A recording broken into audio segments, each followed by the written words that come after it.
फक्त त्याच्या धपाट्याचं प्रीमिक्स आहे आमचं. त्याच्यामध्ये फक्त पाणी ॲड करायचं, फक्त पाणी ॲड मीठ करायचं, वगैरे? सगळं स्पायसेस आणि सॉल्ट सगळं ॲड त्यामध्ये.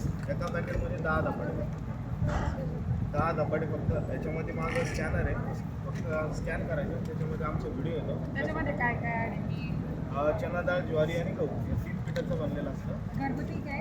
एकदम म्हणजे आमचं इथं रेस्टॉरंट आहे सिडकोला, दही पूर्ण वेज रेस्टॉरंट म्हणून दही धपाटा आमचं तिथलं फेमस आहे.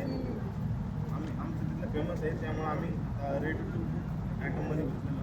आता तुम्हाला घरी पण बनवता येईल त्या हिशोबाने आम्ही आमचं प्रोडक्ट बनवलं. म्हणजे त्याला कापून वगैरे बनवतात हो नाही, खाली सुती कपडा घ्यायचा, त्याचं पीठ लावायचं. आपण भाकरीचं पीठ कसं लावतो त्याच्यापेक्षा थोडी कन्सिस्टन्सी जास्त ठेवायची आणि थोडं पतलं पीठ घ्यायचं, कापायचं. म्हणजे 10 गोळे बांधतात. एका अर्ध्या किलोच्या पॅकेटमध्ये 10 धपाटे, 10 धपाटे. हॉटेलच्या धपाट्यामध्ये काहीच फरक नाही. आमच्याच हॉटेलवर हेच पीठ आहे, आम्ही तेच पीठ तुमच्यासाठी आणलेलं आहे मार्केटमध्ये. याची प्राइस काय आहे? अशी 150 रुपये आहे. तुम्हाला 2 घेतले, एक फ्री. एक्सपायरी डेट असेल 6 महिने तीन 2 घेतले. तुमच्या हॉटेलमध्ये धपाट्याची काय किंमत आहे? एक 80 रुपयापासून स्टार्ट. त्याच्यामध्ये आमच्याकडे 30 फ्लेवर आहेत वेगवेगळे. आता हे नॉर्मली एकच पीठ आहे. याच्यामध्ये तुम्हाला जो फ्लेवर पण वाटला तो बनवायचा. फक्त आता हे नॉर्मल पीठ आहे, याच्यामध्ये जर कांदा टाकला तर कांद्याचा धपाटा बनतो, मेथीचा टाकला तर मेथीचा धपाटा. वेगवेगळे फ्लेवर ॲड. सर हे बाहेर कंपनी दुसऱ्या कंपनीचं असं पॅक आणि आपला याच्यामध्ये काही डिफरन्स?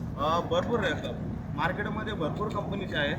आम्ही सुद्धा आता उद्योजक म्हणून मी भरपूर ठिकाणी ट्राय केलेले आहेत. तर आम्ही संपूर्ण हेल्दी, बाकीच्यांचं त्याचं प्राईस खूप आहे. 500 550 रुपये किलो. आम्ही एकदम रिजनेबल आहे. आम्ही 300 रुपये किलो म्हणून देतो सध्या मार्केटमध्ये. आपलं रेस्टॉरंट आहे सिडकोला, वसंतराव नाईक पुतळ्याच्या बाजूला. एक्झॅक्ट पुतळ्याच्या बाजूला होम विथ रेस्टॉरंट म्हणून रेस्टॉरंट आहे, तिथं भेटेल व लवकरच सर्वत्र उपलब्ध होणार आहे. आम्ही distributor home with restaurant, Vasantrao Naik पुतळ्याच्या बाजूला, सिडको चौक, सिडको बस स्टँडच्या बाजूला.